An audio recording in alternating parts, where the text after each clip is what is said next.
Bienvenidos a un nuevo análisis. Hoy tenemos para charlar algunos fragmentos de una biografía que se llama Henry de carne y hueso, el método de un gestor. Y la historia que cuenta es verdad bastante atípica. Nos vamos a sumergir en la carrera de Henry, una figura que salta de la medicina a la política. Y la idea es tratar de entender cómo un médico termina de intendente y qué es exactamente este método del que tanto habla el libro. Un método que básicamente mira la ciudad como si fuera un paciente. Tal cual.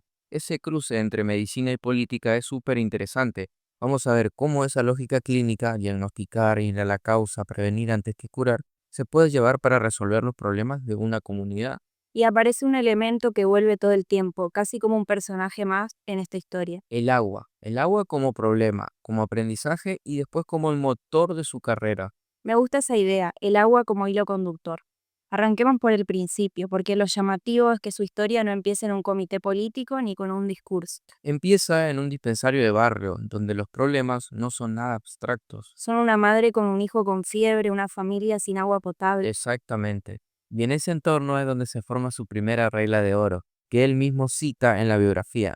Dice, nosotros en el dispensario siempre decíamos que nos ayude el que nos ayude, sin importar de qué partido fuera. Es otro camino totalmente distinto al típico. No empieza con una bandera política, empieza con una necesidad real y un pragmatismo absoluto. Claro, es servir primero y discutir después. Y aunque él no militaba, en su casa parece que el debate de ideas estaba siempre sobre la mesa. Él mismo reconoce que la influencia que más lo marcó, creo que lo que me llevó fue la doctrina social de la iglesia. Es que esa combinación es la que rompe el molde. Por un lado, la urgencia del dispensario te obliga a ser práctico, y por otro, la doctrina social de la Iglesia le da un marco filosófico, una preocupación por la dignidad humana y el bien común. Todo eso junto no crea un político tradicional, para nada. Crea un gestor social con una brújula muy clara. Y esa brújula lo lleva a un momento de película. Luego de una cena del Rotary, el intendente recién electo, Hugo Morzán, le ofrece la Secretaría de Desarrollo Social. Una oferta que podría haber sido pues el típico trampolín político. Pero la respuesta de Henry es la que cambia todo. Acepta, sí, pero pone una condición que es, en esencia, la tesis de toda su futura gestión. Increíble. Le ofrecen un cargo político y su primera movida es una de salud pública, a gran escala. Su frase fue contundente. La mejor inversión en salud era que la gente no se enferme. Agua y cloaca. O sea, en lugar de pensar en más hospitales, piensa en menos enfermos. Ahí está. Ahí está la mentalidad del médico de atención primaria. No se enfoca en el síntoma, Va a la causa. justo a la causa. Y esa condición que pone no es una declaración de principios vacía, ¿eh? Se convierte en su primer gran proyecto como funcionario, el Programa de Mejoramiento Barrial, el PROMEVA. Y lo interesante es que no fue una idea improvisada.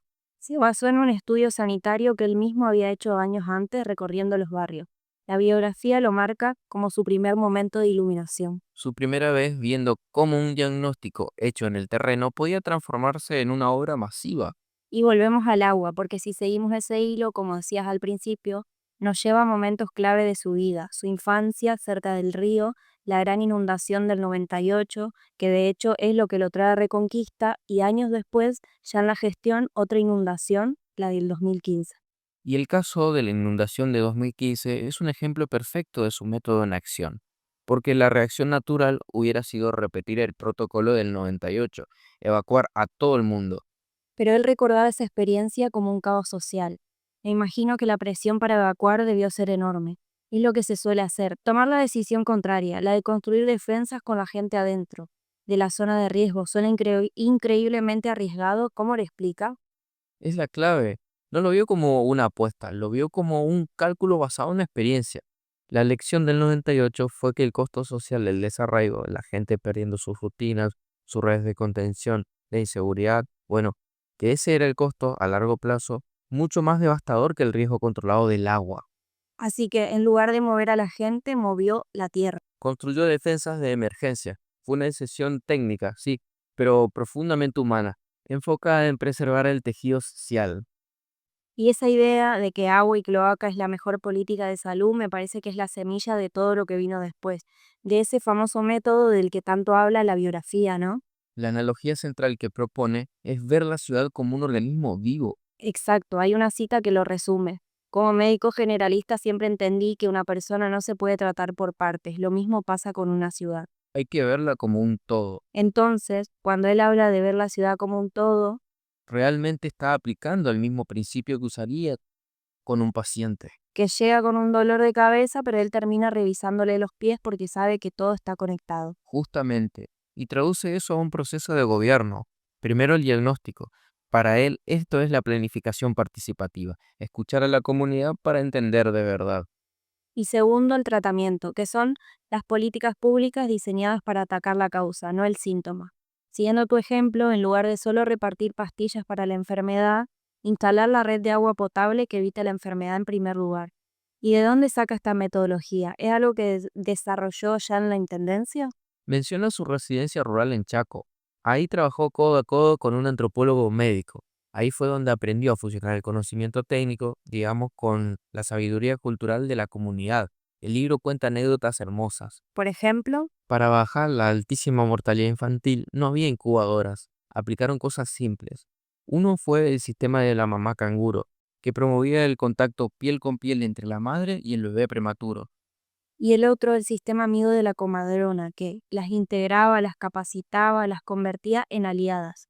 Son soluciones tan simples, tan humanas y al mismo tiempo tan efectivas. Es la filosofía de mirar lo pequeño para resolver lo grande. Y lo interesante es cómo después aplica esa misma lógica, pero a la escala de toda una ciudad. Y los resultados citados son enormes.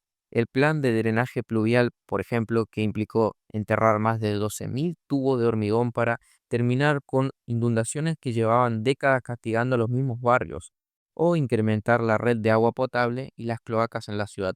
Son números que cambian la calidad de vida.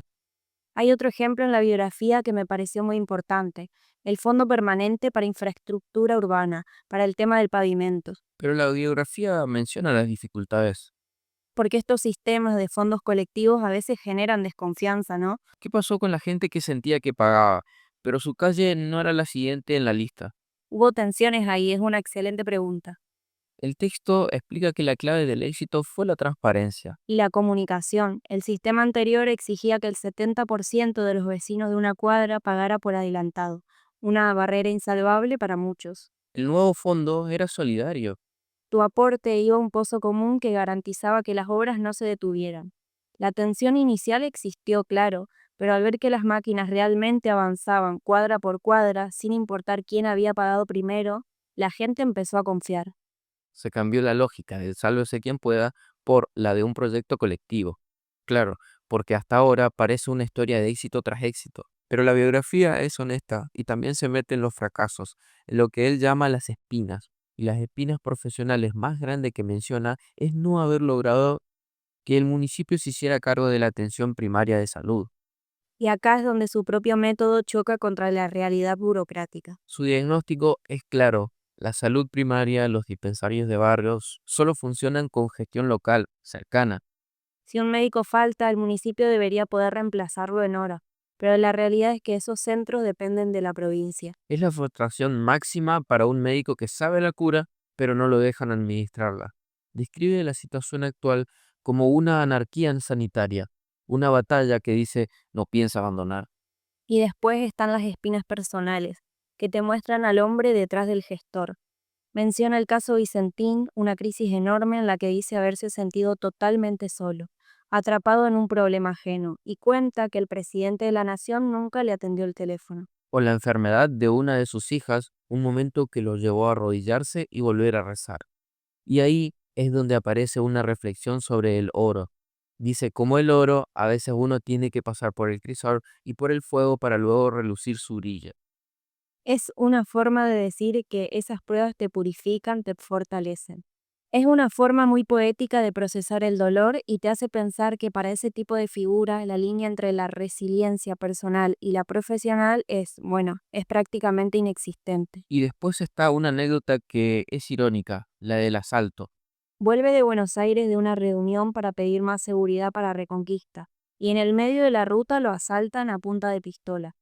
Le pegaron con un arma en la nuca. La ironía es brutal, es como una metáfora de lo difícil que es gobernar, de cómo el problema que intentás solucionar te golpea en la cara. Literalmente. Es el recordatorio de que la gestión pública tiene un costo personal y un riesgo físico real que a menudo se pasa por alto. Y en esa línea de lo personal hay una última espina que menciona, casi como un lamento. Haber dejado el deporte. Es un detalle tan personal. Él, que fue un deportista toda su vida, admite que desde que asumió la intendencia, el sedentarismo le pasó factura. La paradoja del gestor que se obsesiona con mejorar la salud pública de su ciudad, pero, Pero descuida la suya. exacto, lo ve como una lección sobre el autocuidado. Con todo ese recorrido, con los éxitos y las espinas, la visión que tiene para el futuro de Reconquista es muy ambiciosa. No se conforma. Para nada, su gran sueño es desarrollar el potencial turístico del Jaucanigas. El humedal gigante lo describe como un paraíso todavía no descubierto. Un motor de desarrollo sostenible basado en la naturaleza. Y no se queda en la idea, ¿eh? Ya está pensando en otros proyectos concretos. Habla de sanear un arroyo para crear un parque acuático que una Reconquista con la ciudad vecina, Avellaneda. Es una visión de una ciudad que no le da la espalda a su entorno, sino que la integra. Y a eso le suma la conectividad. Un aeropuerto activo, el viejo anhelo del puente que los una con Goya. Es una visión de futuro muy completa. Al final del recorrido se percibe que todo el método clínico, la visión del futuro, la resiliencia, está sostenido por algo más profundo. Él mismo intenta sistematizar su gestión en 7 pilares que considera replicables. Liderazgo, trabajo en equipo, participación, alianzas, innovación, comunicación y rendición de cuentas. Es casi un manual de un buen gobierno. Pero ni siquiera esa es la respuesta final sobre su motivación. No, para nada. La biografía cierra con la pregunta del millón. ¿Cómo le gustaría ser recordado? Y la respuesta es lo que para mí termina de darle sentido a toda la historia. Él dice, prefiero que la gente no se acuerde de mí, pero que Dios me reciba en el paraíso. No necesito estar en ningún mármol. Si acepté el compromiso, fue solo por mi fe. Y esa declaración final lo resignifica todo. De repente, la gestión pública, la política, deja de ser un fin en sí mismas. Se convierten en el vehículo, la herramienta para vivir, una vocación que en su raíz es espiritual. El trabajo por el bien común como una expresión de fe. Entonces, queda una pregunta flotando. En un mundo donde la política se suele analizar desde el poder, la ideología o la estrategia. ¿Qué cambia cuando el marco de referencia de un gestor es por un lado un método clínico y por otro la fe? ¿Qué pasa cuando el diagnóstico que se intenta hacer no es en el fondo político, sino fundamentalmente humano?